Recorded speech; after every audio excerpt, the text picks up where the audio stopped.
From the Wisconsin Taxpayers Alliance, Thursday, October 13th, 2011. A brief interview with Research Director Dale Knapp. Mr. Knapp, your organization just reviewed new census data about public schools. What does the census show? The census figures show that operating expenditures in Wisconsin's public schools averaged a little over $11,000 per student in 2009, or about 5.5% more than the national average, and 16th highest among the 50 states. When we add in building costs and debt costs, the state spent a little over $12,300 per student, which was 20th highest, and a little bit below the national norm. How does Wisconsin compare to other states? We spend a little bit more than other states on instruction, which is by far the biggest expenditure. We also spend more on staff support and general or district administration.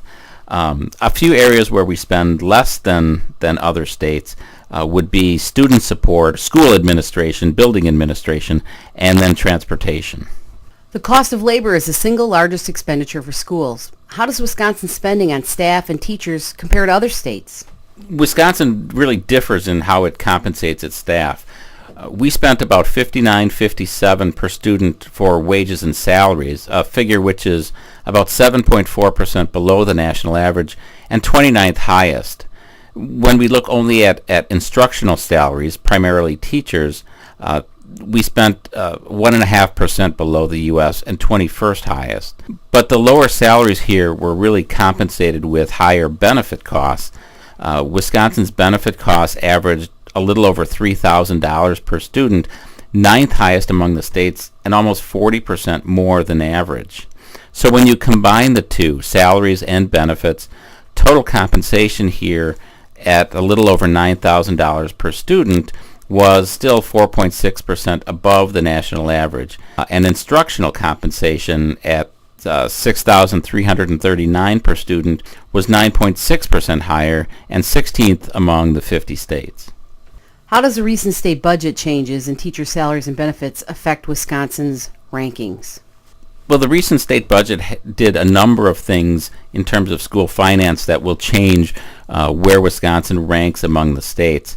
Some of the more significant are a reduction in school revenue limits of about 5.5%. And our calculations show this will push Wisconsin's overall spending from above the national average to somewhere very close to the national average.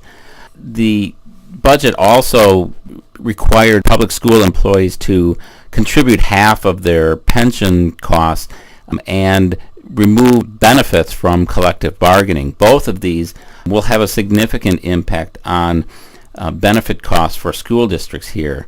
By our calculations, the additional retirement payment would reduce per student costs by about $350 per student. It'll move benefit costs from where they are now, about 40% above the national average, to about 23% above. And the additional contributions for health insurance by teachers and other school employees will further reduce those benefit costs.